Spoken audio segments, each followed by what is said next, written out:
It looks like France has killed the so-called mastermind of the Paris terror attacks. Huffington Post is reporting that there was a 7-hour standoff near the soccer stadium that was hit at an apartment last night. And we know that at least 2 people were killed. That includes Abdelhamid Abaoud, who is, again, the alleged mastermind behind this. The whereabouts of Salah Abdeslam, who was also involved, are not known at this time, at least as I'm coming here live on air.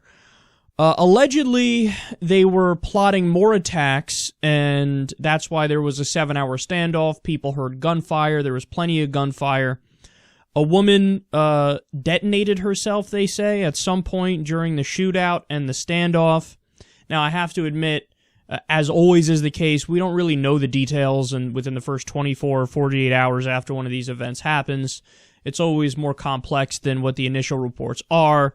And let's face it, sometimes there's pretty strong propaganda that comes out around events like this. Like, for example, when they killed bin Laden, they said he hid behind, the woman he was sleeping with. Turned out that wasn't true. They also said that he had a stack of porn in his room. Turns out that wasn't true. So, you got to be careful when you report on these initial stories. Take everything with a grain of salt. But they do say that a woman detonated herself.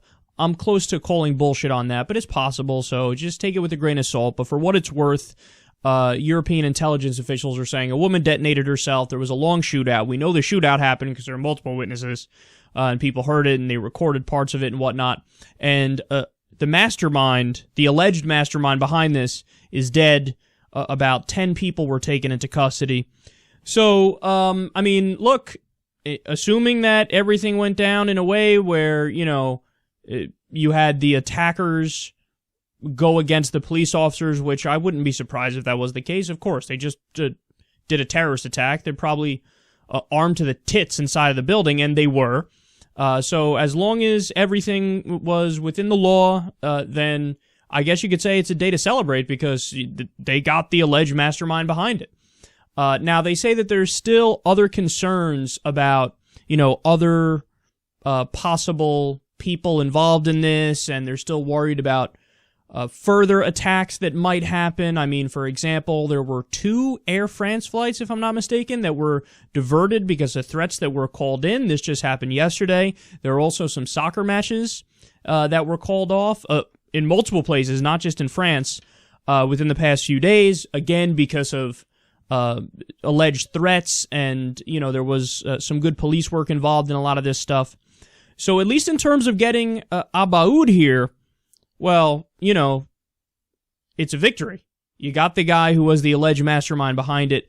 Now, where do we go from here? And I think this is very important, and I think this is going to be a pivotal moment in history in terms of how we respond to what happened, because we know what happened in the U.S. when we had the 9/11 attacks, and in the wake of that, we made a lot of the wrong decisions, whether it's the Patriot Act and restricting due process and taking away our civil liberties and forgetting about our rights, or whether it's invading the wrong country in 2003 with Iraq. You could argue Afghanistan was the right country. I would have been much more precise in how I went about going after al-Qaeda and bin Laden, but I would have done that after 9/11. So we're going to have to see here, and hopefully the West can do the right thing within our values and not violate our values in order to reach some sort of idealized ends, which means defeating the enemy. So as I said directly after the attacks, I laid out, I think it was like an 11-point plan or something with policy specifics as to how I would respond. I mean, up to this point, they've done mostly good.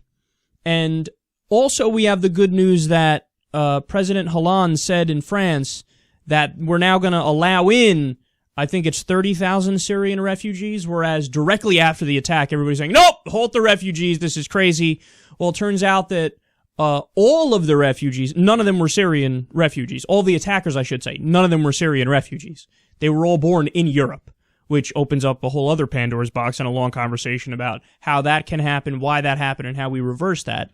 But they're saying, okay, well, let's be intelligent about this. Let's not, again, turn our back on our own values here. Still do the right thing by the Syrian refugees, but do it in a smart way. So like I told you guys from day one, I'm not somebody who goes full progressive on this and says, let everybody in, no questions asked, and we'll, sort it all out later. And I'm not a conservative jackass who says, fuck everybody, let's just shut down the borders completely. I'm somewhere in the middle on that, where you do proper vetting, you make sure you're getting the right people in here, and then you, of course, allow them in.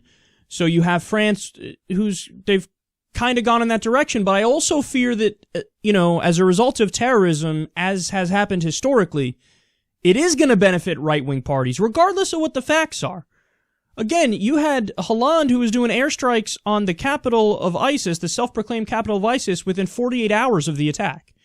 But, the right is still going to paint these guys as weak on terror, not protecting the people.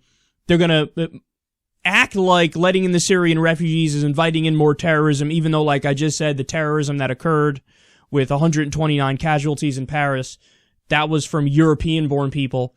So it's messy, it's convoluted, but just know they got the guy who was the alleged mastermind. That's something that you definitely can celebrate.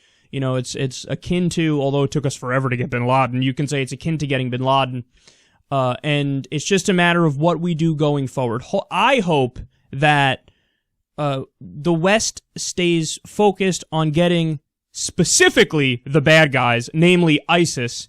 And if you're going to do something like wage an offensive in Syria or Iraq, you do it in a very precise way and you try to limit civilian casualties, because the last thing you want to do is give ISIS what they want and set up this clash of civilizations and make it so that it's us versus them. We don't want to fall into that tribalism trap. We want to get the right people and do it while we abide by our values. If when the going gets tough, you throw out your values, well, then you never really believed in them in the first place.